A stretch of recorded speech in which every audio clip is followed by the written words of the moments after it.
할렐루야. 네, 금요예배에 오신 성도 여러분을 진심으로 환영하고 축복합니다. 11월부터 이렇게 거리두기가 개편되면서 또 오늘 현장에 더 많은 성도님들이 함께 참석하신 것 같아서 참 감사하고 좋습니다. 우리 옆에 있는 분들에게 이렇게 인사해 보겠습니다. 함께 기도할 수 있어 더 힘이 납니다 라고 인사하겠습니다. 함께 기도할 수 있어서 네, 다시 한번 인사해 보겠습니다. 우리 함께 회복해 갑시다. 이렇게 인사하겠습니다. 함께 회복해 갑시다.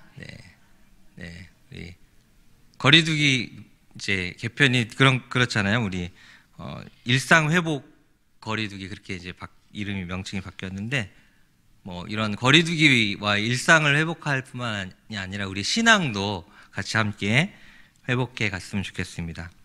오늘 현장에 참석하지 못하신 또 우리 영상으로 예배 드리시는 성도님들도 함께 그런 마음으로 오늘 예배에 동참하시길 바랍니다.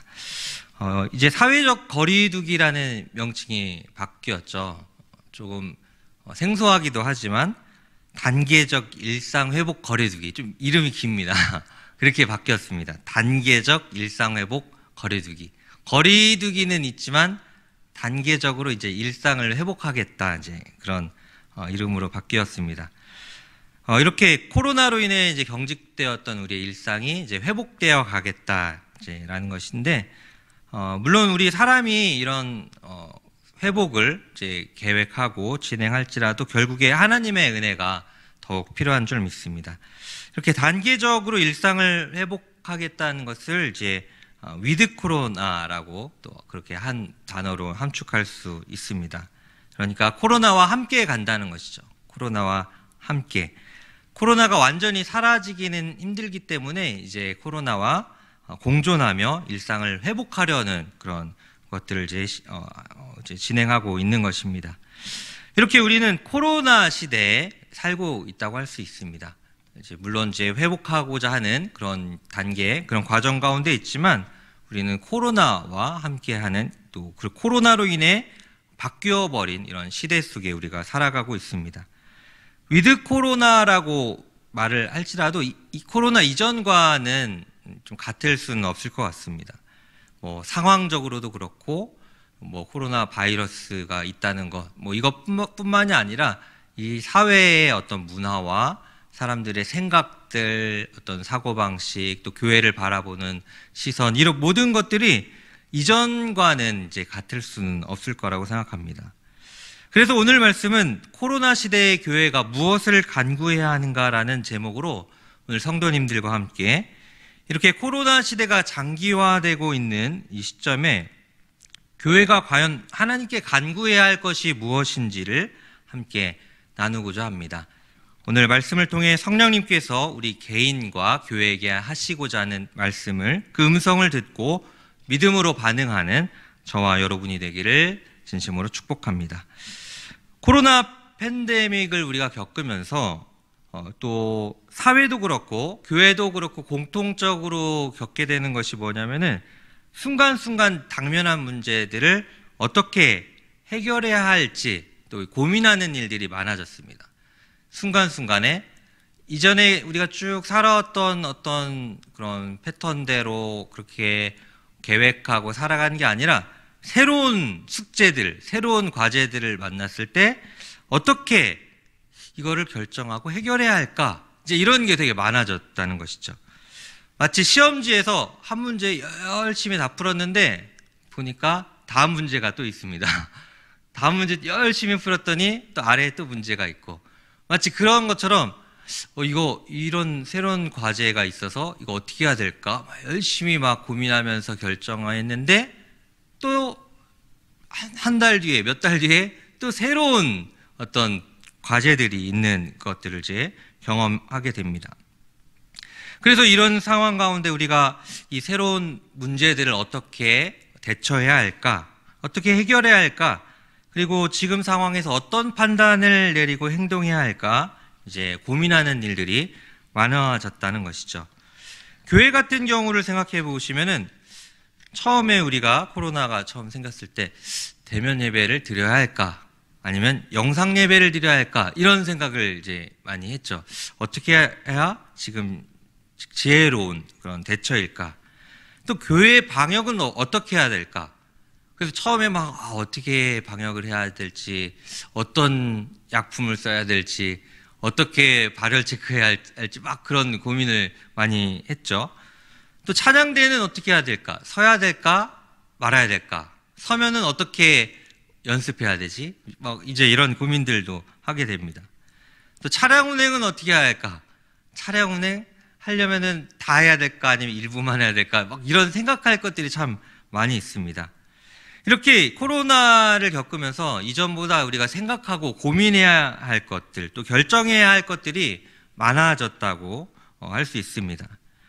사소한 일부터 중대한 일들까지 교회마다 가장 현명하고 적절한 판단들을 하려고 애쓰고 있습니다.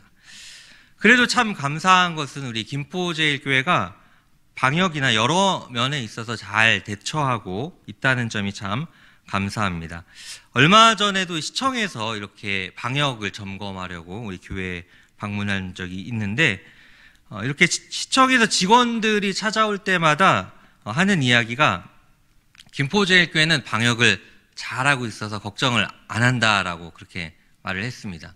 항상 이제 점검하러 올 때마다 우리가 뭐 인원 체크나 인원 수용이나 발열 체크, 또 여러 가지 명단 작성 이런 것들을 또 잘 지키고 있어서 잘 수월하게 또 지나갔던 것들이 참 감사하게 생각합니다.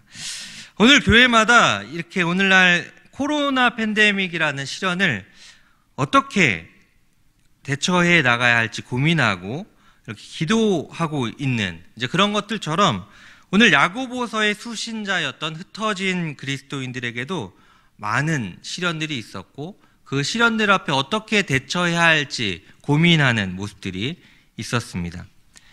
그래서 오늘 예수님의 형제이자 초기 예루살렘 교회의 지도자였던 야고보는 이렇게 흩어져 있는 그리스도인들에게 믿음의 시련을 어떻게 이겨내야 할지 오늘 권면하고 있습니다. 당시 로마 제국 곳곳에 있었던 그리스도인들은 사회적으로 약자에 속해 있었습니다. 당시에는 로마 제국에서 그리스도인들은 사회적으로 부유하기가 참 힘든 그런 조건들에 있었기 때문이죠. 그래서 어떤 그리스도인들은 땅의 주인, 땅 주인들의 갑질로 인해서 억압당하고 착취를 당하기도 했습니다. 땅의 주인의 그 밭에서 힘들게 농사를 지었는데 품삯을 받지 못하는 경우도 있었습니다. 그리고 어떤 그리스도인들은 기독교 신앙에 대해서 조롱을 받기도 했습니다. 또 어떤 그리스도인들은 부자들에 의해서 강제로 자신이 잘못한 게 없는데 법정에 끌려가서 그렇게 부당한 대우를 받기도 했습니다. 이렇게 다양한 형태, 또 곳곳에서 그렇게 그리스도인들이 믿음으로 인한 시련을 겪고 있었습니다.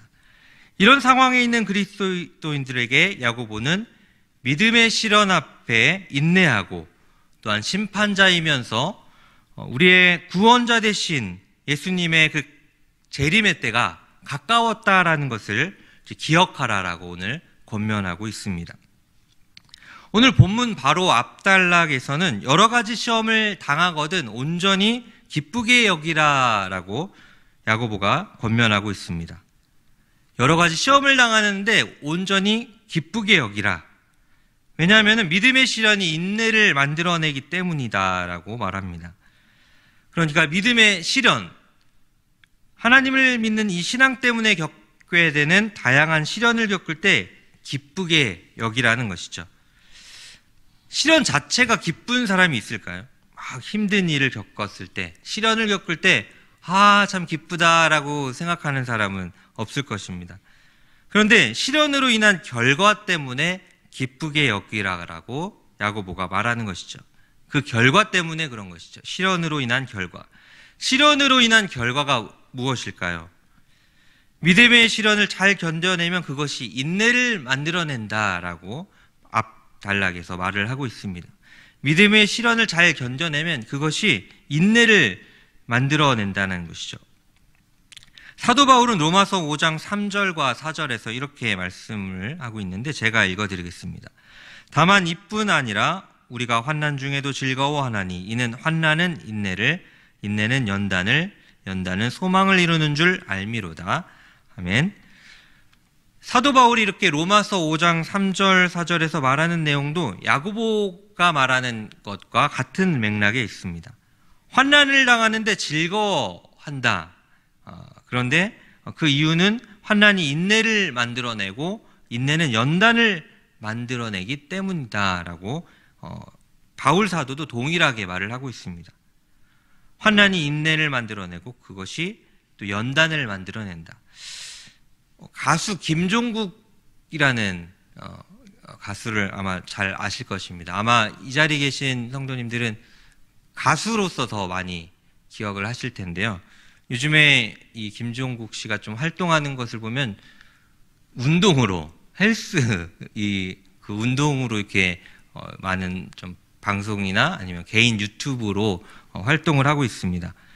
최근에는 짐 종국이라는 유튜브 채널이 생기기도 했습니다. 체육관, 짐 종국. 이제 그런 이름으로 유튜브 채널이 생기기도 했는데, 보통 사람들이 생각할 때는 무거운 운동기구를 들면 어떻게 생각하죠? 힘들다. 못 들겠다. 하나하나 뭐 들 때마다, 아령을 들 때마다, 아프다. 그렇게 생각하잖아요. 그런데 이분은 그 무거운 중량을 들 때마다 머릿속에 맛있다 이렇게 생각을 한다고 합니다. 이게 왜 맛있을까요? 그게 무거운데 하나하나 들 때마다 이게 자신의 근육이 생성되도록 하기 때문에 그렇게 즐겁게 생각한다는 거죠. 그러면서 사람들이 어떻게 그게 즐거울 수 있냐, 그렇게 왜 행복해 할 수 있냐라고 말하는데, 이제 건강을 위해서 운동을 하는 가운데 이게 나의 건강에 유익이 되기 때문에 참 즐겁다라고 생각하는 것이죠. 이렇게 헬스를 통해 몸에 근육이 생기고 또 육체를 튼튼하게 하는 것처럼 믿음의 시련을 잘 견뎌낼 때 그 인내가 바로 우리의 신앙을 견고하게 단련시킨다는 말을 야고보와 바울이 동일하게 말하고 있습니다. 믿음의 시련을 겪을 때 그것을 통해서 오히려 시험에 걸려 넘어지는 것이 아니라 그 믿음의 시련을 잘 인내하며 그것을 통과할 때 그 하나하나의 시련들이 우리의 영적인 근육을 잘 단련시켜서 우리가 더 영적으로 견고한 사람으로 세워지게 만든다는 것이죠. 우리가 아주 초신자일 때 예수님을 처음 만날 때 어려움을 당할 때는 조금만 힘들어도 아이고 정말 힘들어요, 하나님 못 살겠어요, 그렇게 불평을 하다가 조금씩 신앙의 연륜이 쌓이면서 많은 어려움 가운데 하나님의 또 도우심과 정말 거의 절망 같은 순간에 하나님이 붙드시고 인도하시는 그런 은혜들을 겪으면서 우리가 이런 인내를 배우게 되는 것이죠. 하나님이 이렇게 시련당할 때 우리를 방치하는 것이 아니라 우리를 도우시고 우리를 건지시고 우리를 정말 하나님의 은혜로 붙드시는구나라는 것을 체험하면서 그것이 우리의 영적인 견고함을 만들어가는 것입니다. 이것을 야고보와 사도 바울이 말을 하고 있는 것이죠. 이렇게 당시 로마 제국 곳곳에 흩어져 있었던 그리스도인들은 다양한 위험과 도전의 시험을 겪고 있었습니다. 이제 그런 어려움 가운데 있을 때 지금 야고보는 그 어려움, 시험 가운데 있을 때, 시련 가운데 있을 때 하나님께 무언가를 간구하라라고 권면하고 있는데 5절 말씀을 우리 함께 봉독해 보겠습니다. 같이 읽겠습니다. 시작. 너희 중에 누구든지 지혜가 부족하거든 모든 사람에게 후히 주시고 꾸짖지 아니하시는 아멘.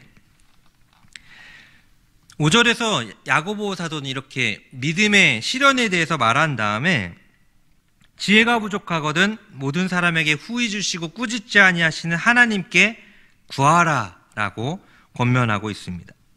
그러니까 믿음의 시련에 대해서 말을 하다가 지금 지혜를 구하라는 것은 둘의 뭔가 연관성이 있다는 것이죠.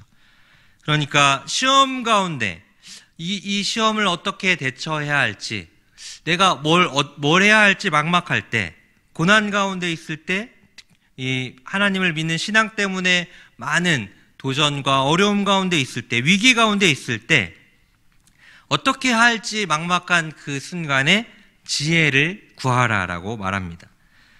하나님께 이 지혜를 구할 때 하나님께서는 그것을 외면하지 않으신다는 것이죠.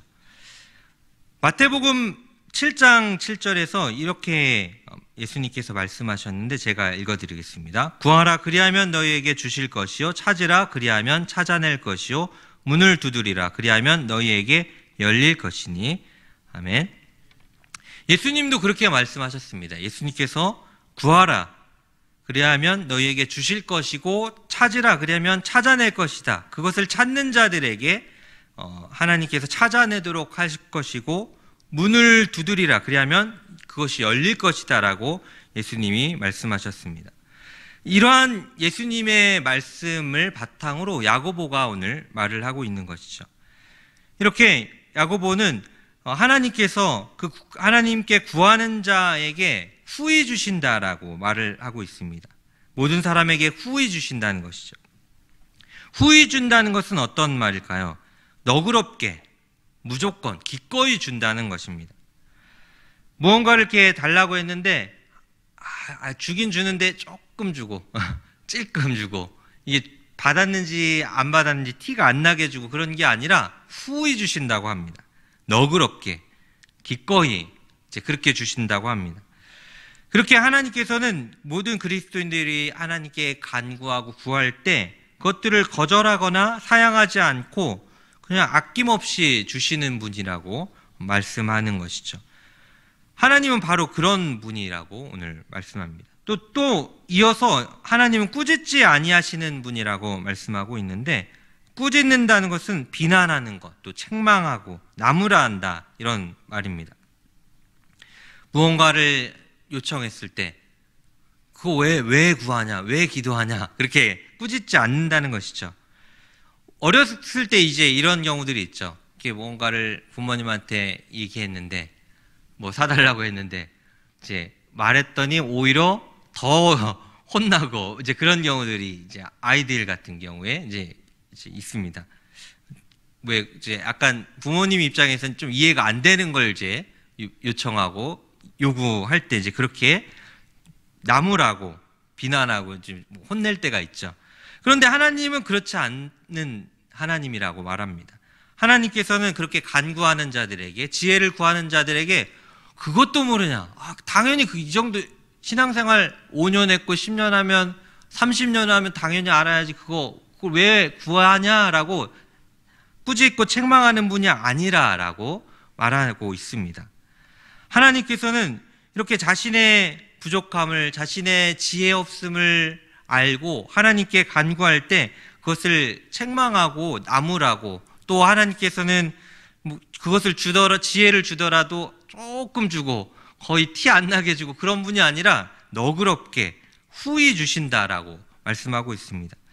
우리가 하나님에 대해서, 하나님이 어떤 분인지 알 때 이것이 참 귀한 우리의 신앙에 참 유익이 되는데, 무엇이냐면은 하나님에 대해서 어렴풋이 아는 것보다 하나님이 정말 성경을 통해 드러난 하나님을 선명하게 알 때 우리가 더 하나님을 의지할 수가 있는 것이죠.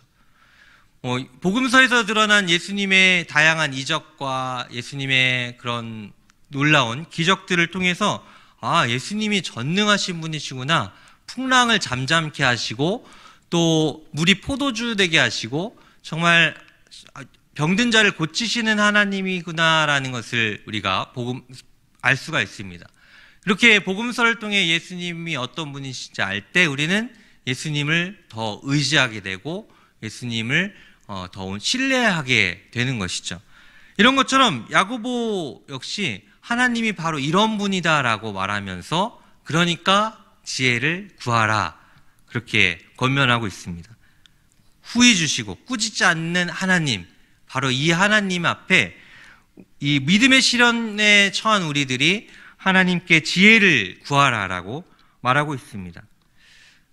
사랑하는 성도 여러분, 우리의 삶 가운데 믿음의 실현 앞에 지혜가 필요하신 성도님들이 계실 줄 믿습니다. 그런 분들이 있다면 우리가 이 하나님 앞에 우리의 모든 연약함을 인정하고 하나님 이 믿음의 실현 앞에 지혜를 주소서라고 간구해야 할 줄 믿습니다. 하나님은 그런 이들에게 후히 주시고 그 실현을 이겨낼 지혜를 주시는 하나님인 줄 믿습니다. 이렇게 이어서 6절에서 야고보는 이것을 구할 때, 지혜를 구할 때 우리가 어떤 마음을 가져야 할지를 말하고 있습니다. 우리 6절 말씀을 함께 봉독하겠습니다. 시작. 오직 믿음으로 구하고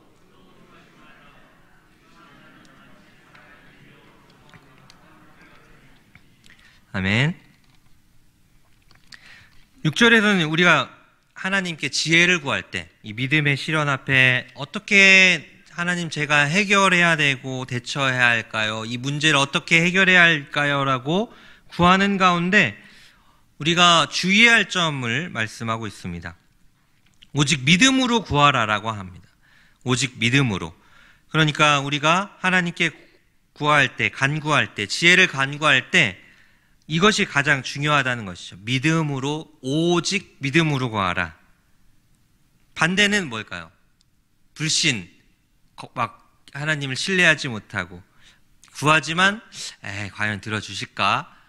나는 잘 안 들어주시는 것 같은데 이렇게 의심하며 구하는 거겠죠. 그런데 야고보는 그런 마음이 아니라 오직 믿음으로 하나님께서 간구하는 자들에게 응답하시고 가장 좋은 것으로 갚아주실 분이라는 것을 신뢰하며 간구하라라고 말하고 있습니다. 이렇게 우리가 오직 믿음으로 구하고 조금도 의심하지 말라. 같은 맥락에 있는 거죠. 조금도 의심하지 말라. 하나님께 지혜를 구하지만 의심하지 말라. 조금도. 의심하는 자는 마치 무엇과 같냐면 바람에 밀려 요동하는 바다물결과 같다. 바람에 밀려 요동하는 바다물결. 바다물결이 어떻죠? 이렇게 뭔가 한결같고 변함없고 이런 게 아니라 막 들쑥날쑥하죠. 물결이 막 흔들리죠. 이렇게 변덕스럽죠. 변덕스러운 그 바다물결과 같이 그렇게 하나님 앞에 의심하는 것이 아니라 오직 믿음으로 간구하라라고 말하고 있습니다. 우리의 마음이 이렇게 변덕스럽게 하나님을 의지하는 것 같다가도 의지하지 않다가도 왔다 갔다 하는 게 아니라 한결같이 정말 한결같이 하나님만을 바라보고 의지하라라고 그렇게 말하고 있습니다. 많은 신앙의 선배들의 모습 가운데는 이런 모습들이 있었습니다. 그 많은 어려움 가운데 한결같이 하나님께 간구하고 한결같이 하나님을 의지하는 그런 모습들이 있었습니다. 다윗도 그렇죠. 다윗의 삶 가운데 이런 모습들이 있었고 또 아브라함에게도 이런 모습들이 있었습니다. 물론 연약한 순간들이 있었지만 그 모든 신앙의 여정 가운데 하나님 앞에 정말 한결같이 믿음으로 하나님을 의지했던 모습들이 있었습니다. 우리에게 바로 이러한 믿음이 필요하다는 것이죠. 믿음의 실현 앞에 또 이 코로나 시대 교회가 주님 앞에 지혜를 구하는데 이러한 믿음이 필요하다라고 할 수 있습니다. 코로나를 겪으면서 이 시대에 이제 많은 이제 대처와 어떻게 교회가 나아갈지 세계 곳곳에 교회들이 이제 고민하고 또 많은 대처와 대응들을 해왔습니다. 그런 가운데 조금은 이 위기를 우리가 과연 극복할 수 있을까라는 그런 염려와 고민들을 하기도 했습니다. 교회마다 이렇게 힘든데 과연 교회가 잘 이전처럼 회복이 될 수 있을까? 이렇게 힘든데 과연 어떻게 우리 신앙이 잘 유지될 수 있을까? 이렇게 많은 염려들을 해왔습니다. 그런데 오늘 말씀에서는 오직 믿음으로 구하라는 것이죠. 그 모든 위기와 그 모든 어려움 가운데 하나님 앞에 지혜를 구하는데 하나님이 근데 이건 지금 예전에는 그래도 하나님이 도와주시고 지혜를 주실 것 같았지만 코로나만큼은 하나님이 좀 도와주시기 힘들 것 같습니다라고 우리 마음 가운데 은연중에 그런 좀 의심하는 마음을 품을 수 있습니다. 코로나는 너무나도 아무도 막지 못할 것 같고 아무도 이걸 해결할 수 없을 것처럼 우리가 생각하는 거죠. 이전의 바이러스와 전염 또 여러 가지 상황들이 다르기 때문에 우리는 더 많은 염려와 걱정들을 하고 있습니다. 그런데 이 세상을 창조하신 분이 누구십니까? 이 세상을 창조하신 분이 하나님이시고 코로나 바이러스도 정말 하나님 앞에 정말 아주 정말 티끌보다도 못한 그 바이러스에 불과합니다. 그런데 하나님께서는 이 모든 만물을 창조하시고 통치하시고 또 만물의 끝이 되실 하나님이신데 이 코로나 정말 하나님 앞에 아무것도 아닌 그 바이러스를 통제하지 못하실 것이라고 우리가 의심할 필요가 없다는 것이죠. 오히려 우리는 이 지금의 위기와 시련들 앞에 우리가 어떻게 지혜롭게 극복해야 할지 하나님께 오직 믿음으로 구해야 한다는 것입니다. 이렇게 우리가 의심하지 않고 하나님께서 우리에게 반드시 가장 지혜롭고 현명하게 우리가 한 사람의 그리스도인으로서 또 성도로서 극복해 나갈 것을 깨닫게 하시고 그 지혜를 주실 것을 믿고 간구해야 한다라고 오늘 야고보는 말하고 있습니다. 7절에서 이어서 이렇게 말씀하고 있는데요. 우리 7절 말씀도 같이 봉독해 보겠습니다. 시작. 이런 사람은 무엇이든지 아멘. 네, 7절은 마치 기도하지 말라 이렇게 말하는 것처럼 들릴 수 있는데 그런 게 아닙니다.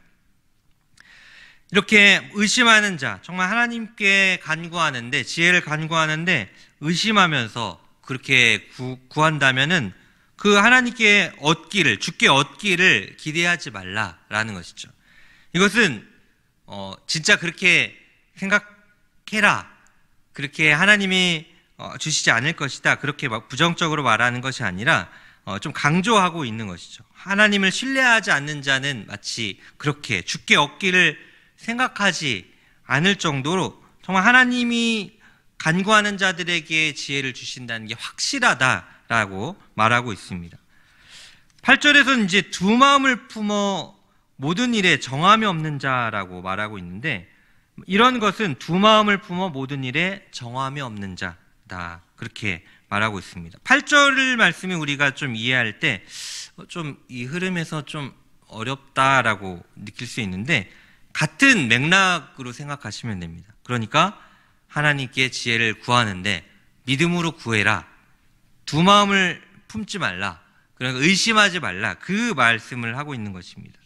그러니까 의심함으로 인해서 기도의 응답을 받지 못하는 자들은 바로 이렇게 두 마음을 품는 자들이라는 것이죠. 두 마음을 품는다는 것은 어떤 거죠? 하나의 생각을 갖고 있는 게 아니라 이 생각을 이때는 이 마음, 이때는 이 마음, 이렇게 마음이 나뉘어 있는 거죠. 상황에 따라 바뀔 수 있습니다. 이렇게 되면은 이쪽, 이런 상황엔 이쪽, 이렇게 왔다 갔다 하는 것이죠. 하나님께도 마찬가지예요. 하나님을 의지하는 것 같다가도 이렇게 되니까 이제 세상을 좀 더 의지하고 이럴 때는 또 하나님을 의지하고 두 마음을 품는, 아까 바다의 그 물결, 바람에 밀려 요동하는 바다 물결과 같이 막 왔다 갔다 하는 흔들리는 그런 모습이 바로 두 마음을 품는 자의 모습이라고 할 수 있습니다. 우리가 이렇게 하나님 앞에 한결같이 정말 하나님을 의지하고 하나님께 지혜를 간구해야 한다라는 것을 말씀하고 있습니다. 이 말씀을 우리에게 어떻게 적용을 할 수 있을까요? 오늘 이 시대에 이렇게 많은 코로나로 인해서 많은 도전 가운데 있는 교회, 또 한 사람의 그리스도인으로서 우리가 오늘 말씀을 통해 우리가 깨달을 수 있는 것은 우리가 하나님께 이 수많은 신앙의 도전과 또 코로나로 인해 겪고 있는 정말 인생에 한 번도 겪어보지 못한 위기와 상황 가운데 우리가 무엇을 간구해야 할지를 오늘 깨달을 수 있습니다. 그냥 자포자기하고 지금은 어쩔 수 없는 때야 라고 생각할 것이 아니라 오늘 야고보는 지혜를 구하라는 것이죠. 갈 길을 알지 못하는데 그냥 어쩔 수 없어. 지금은 다 힘든 거고 다 지금은 방법이 없어가 아니라 방법을 구하라는 거죠. 하나님께. 사람의 생각은 한계가 있잖아요. 사람의 생각은 정말 좀 아무리 생각해도 답이 잘 안 나옵니다. 이렇게 해야 될까? 저렇게 될까? 답이 안 나오는데 답이 안 나오니까 하나님께 답을 구하라는 것이죠. 이 모든 만물을 창조하신 그 놀라운 하나님의 지혜, 그 지혜의 근원 되신 하나님께 간구하라라고 말씀하는 것이죠. 또 이 모든 세상을 창조하셨을 뿐만이 아니라 이 비참하고 타락하고 죄 가운데 있었던 우리를 가장 놀라운 지혜이신 예수 그리스도를 통해 우리를 건져주신 이 하나님의 그 지혜, 그 지혜의 근원 되신 하나님께 이 모든 상황을 헤쳐나갈 방법을 간구하라라고 우리가 배울 수 있는 것이죠. 자포자기하고 코로나 시대에는 교회가 마치 다 무너질 것처럼 그렇게 낭망하고 좌절할 것이 아니라 그 하나님 앞에 이 믿음의 도전과 시련과 어려움 가운데 어떻게 헤쳐나가야 할지 지혜를 간구해야 한다는 것을 오늘 말씀이 말하고 있습니다. 우리에게 도전하고 있는 것이죠. 우리는 이러한 믿음의 도전과 시련 앞에서 지금까지는 정말 하나님께 기도하고 잘 헤쳐나왔는데 코로나를 만나면서 많은 그리스도인들이 휘청거리기도 하고 좀 무너지는 모습들을 보고 있습니다. 참 안타까운 것이죠. 그런데 오늘 말씀은 우리에게 다시 도전하고 오늘 우리가 어떻게 나아가야 할지를 말씀하고 있습니다. 지혜가 없을 때 어떻게 대처해야 할지 모를 때 지혜를 구하라는 것이죠. 오직 믿음으로 의심하지 말고 하나님께 간구하라라고 말씀합니다. 그런데 그럴 때 간구할 때 하나님은 내가 다른 때는 응답을 잘 하고 지혜를 줄 수 있지만 지금은 나도 힘들다라고 하지 않고 하나님은 후히 주시고 우리를 꾸짖지 않는다라고 말씀하고 있습니다. 지난 주일은 종교개혁 주일이었습니다. 그래서 또 종교개혁 주일에 맞춰서 또 함께 또 말씀을 듣고 또 많은 도전을 받았습니다. 우리가 오늘날 이렇게 성경을 바르게 이해하고 복음과 하나님을 바르게 이해할 수 있었던 이유는 16세기 전후에 있었던 종교개혁 때문이라고 할 수 있습니다. 종교개혁 우리로 잘 알고 있었던 마틴 루터와 칼빈 그 이전에도 종교개혁 직전에도 하나님께서는 많은 믿음의 사람들을 통해서 그 시대의 종교개혁을 준비시키는 일들을 하셨고 또 16세기 이후에 또 17세기에는 또 청교도의 많은 신앙의 선배들을 통해서 또 많은 신앙의 개혁들과 믿음의 기초를 다지는 일들을 행하셨습니다. 이렇게 기독교 역사에서 중요한 전환점이 되었던 종교개혁 시대 역시 하나님께 지혜를 구하는 시대였습니다. 그 당시에 정말 말씀에 대해서 완전히 무지하고 많은 성도들이, 많은 그리스도인들이 이 말씀을 알지 못하고 말씀에 가까이 다가가지 못하고 잘못된 그 가르침을 그대로 수용하고 구원에 대해서도 하나님에 대해서도 왜곡되었던 그 시대에 하나님께서는 이렇게 하나님의 지혜를 구하는 이들을 통해서 일하셨습니다. 마틴 루터와 칼빈과 많은 또 신학자들 뿐만 아니라 그 외에도 잘 알려지지 않았던 많은 인물들도 이렇게 그 시대의 말씀 앞에 비춰봤을 때 이 시대가 문제가 있고 사회와 또 교회가 큰 개혁이 필요한데 하나님 이 시대에 우리가 어떻게 이 믿음의 시련과 도전 앞에 어떻게 대처해야 할까요? 라는 그런 질문과 간구를 했던 것이죠. 그리고 하나님께서는 그러한 간구를 하는 이들에게 지혜를 주셨습니다.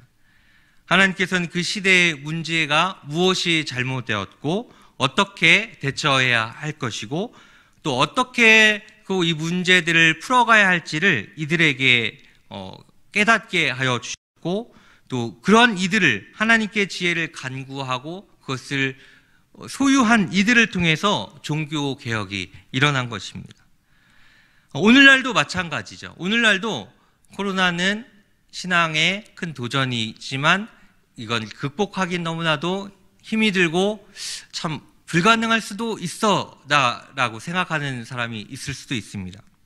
반면에 지금 이건 우리는 너무 큰 도전 앞에 있지만 그렇기 때문에 하나님께 지혜를 간구할 때 하나님이 우리에게 지혜를 주실 것이고 교회 가운데 일하실 것이다라고 소망을 갖고 오직 믿음으로 구하는 이들을 통해 오늘날 일하실 줄 믿습니다. 마틴 루터의 탁상 담화라는 그런 책 가운데 이런 내용이 있습니다. 1529년 8월 8일에 마틴 루터와 아내가 함께 열병에 걸려 눕게 되었다라고 합니다.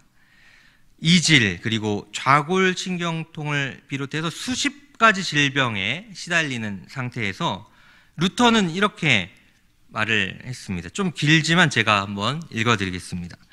하나님께서 나를 심하게 누르시니 참으로 견디기 어렵습니다. 그러나 하나님께서는 그것이 우리에게 어떤 유익이 되는지 잘 아십니다. 우리 주 하나님은 활판을 거꾸로 배열하는 인쇄업자와 같으십니다. 따라서 이 세상에 사는 동안 우리는 하나님의 뜻을 그렇게 에둘러 읽어야 합니다. 하지만 장차 올 세상에서는 모든 것을 명쾌하고 직설적으로 읽게 될 것입니다. 그동안은 인내해야 합니다. 환난은 믿음을 연단하는 좋은 학교입니다. 시편은 거의 절마다 환난과 당혹스러움과 슬픔과 마음의 고통을 언급하고 지나갑니다. 시편은 환난에 관한 책입니다. 이렇게 말을 했습니다. 이렇게 수십 가지 질병으로 인해서 그렇게 누워있는, 시달리는 상태에서 그 루터조차도, 이 믿음의 사람이었던 루터조차도 하나님께서 나를 심하게 누르시니 참으로 견디기 어렵습니다. 이렇게 말을 했습니다. 루터는 막 심한 질병에 걸리면 안 아플까요? 기도하면 다 그냥 안 아프고, 나는 하나도 안 아픕니다. 그렇게 느낄까요? 그렇지 않은 것이죠. 루터도 너무 힘들다라고, 참으로 견디기 어렵습니다. 그렇게 고백을 했습니다. 그런데 이어서 이렇게 말을 하는 것이죠. 그러나 하나님께서는 그것이 우리에게 어떤 유익이 되는지 잘 아십니다.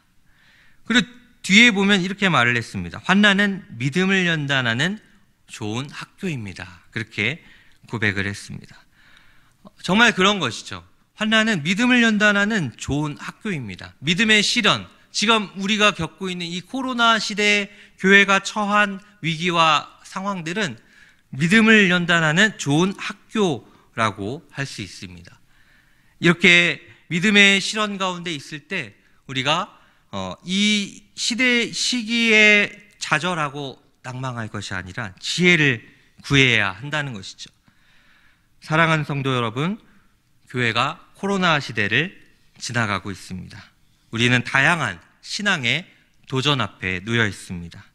눈에 보이는 도전도 있지만 눈에 보이지 않는 도전도 있습니다. 어쩌면 갈수록 믿음을 지키기 힘든 시대를 살게 될 수도 있습니다. 이러한 때에 우리는 지혜를 간구해야 합니다. 교회가 당면한 수많은 시련과 신앙의 도전 앞에 어떻게 이 시련을 헤쳐나가야 할지를 구하는 자에게 후히 주시고 꾸짖지 아니하시는 하나님께 간구해야 합니다. 이제 새생명 축제를 우리가 앞두고 있는데 우리는 코로나 때문에 전도가 어렵다라고 말을 합니다. 맞습니다. 코로나 때문에 전도가 어렵습니다. 하지만 전도는 항상 어려웠습니다. 전도가 쉬웠던 때가 있었을까요? 그래서 우리는 지혜를 간구해야 합니다. 사람의 지혜로서는 할 수 없기 때문에 하나님의 크신 지혜를 간구해야 하는 것이죠. 하나님, 지금 전도해야 되는데 지금 코로나 때문에 너무 힘듭니다. 그렇지만 제가 포기하지 않고 전도를 하겠습니다. 지혜를 주시옵소서. 여기도 그렇고 여기도 그렇고 다 전도하긴 해야 되는데 방법을 잘 모르겠습니다. 하나님께서 길을 열어주시고 지혜를 주시옵소서라고 간구해야 하는 것이죠. 그뿐만이 아니죠. 코로나 때문에 우리가 성령 충만한 삶을 살기 어려울 것처럼 생각을 합니다. 성령 충만한 삶을 살기 너무 어려운 지금 시기이다라고 생각합니다. 맞습니다. 지금은 바로 이렇게 성령 충만한 삶을 살기 어려운 상황과 환경들 가운데 처해 있습니다. 그래서 우리는 지혜를 간구해야 합니다. 수많은 시련 때문에 우리가 성령 충만한 삶을 살 수 없다라고 말할 게 아니라 그렇기 때문에 하나님께 지혜를 간구해야 하는 것이죠. 하나님, 제가 이전에는 그래도 뜨거웠는데 지금은 많이 다 신앙이 식어버렸습니다. 그런데 이제 어떻게 해야 할지 잘 모르겠지만 하나님께서 지혜를 주셔서 성령의 충만함을 회복하게 하여 주시옵소서라고 간구해야 하는 것이죠. 또한 우리 다음 세대가 또 많은 위기 가운데 있다라고 말을 합니다. 다음 세대에 출석하는 인원뿐만이 아니라 다음 세대의 아이들이 영상 예배에 참여하는 그런 태도와 그런 모습들이 정말 좀 많이 힘들어져 있습니다. 그래서 다음 세대를 이제 코로나 때문에 다음 세대를 세우는 일이 이제 힘들 것이다 라고 말을 합니다. 실제로 주일학교가 많이 줄어든 교회들이 많이 있고 이미 주일학교가 없는 교회들도 한국교회에 많이 있습니다. 그래서 우리는 지금은 어쩔 수 없고 지금 시대는 원래 그런 거야 라고 생각할 것이 아니라 그렇기 때문에 우리가 하나님께 지혜를 구해야 하는 것이죠. 하나님, 다음 세대 아이들이 위기 가운데 있고 우리가 많은 어려움 가운데 있는데 이러한 위기 가운데 하나님의 지혜를 주시옵소서라고 간구해야 하는 것이죠.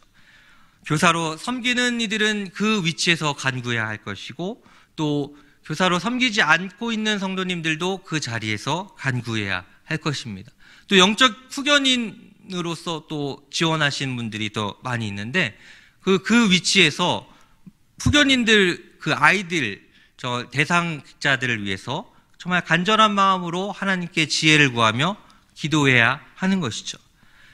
이렇게 교회가 코로나 시대에 정말 하나님께 한 마음으로 하나님의 지혜를 간구할 때 하나님께서는 교회를 통해 일하실 것이고 교회에게 하나님께서는 후히 주시는 그 하나님의 은혜로 이 문제를 헤쳐나갈 지혜를 주실 줄 믿습니다. 그리고 하나님께서 정말 더 귀한 것들로 그 믿음의 시련이 우리를 더 인내하게 할 것이고 더 연단되게 함으로 견고한 믿음의 교회로 세워갈 줄을 믿습니다. 이렇게 하나님께 지혜를 구하며 주님의 그 귀한 지혜를 깨닫게 되는 저와 여러분이 되기를 간절히 축복합니다.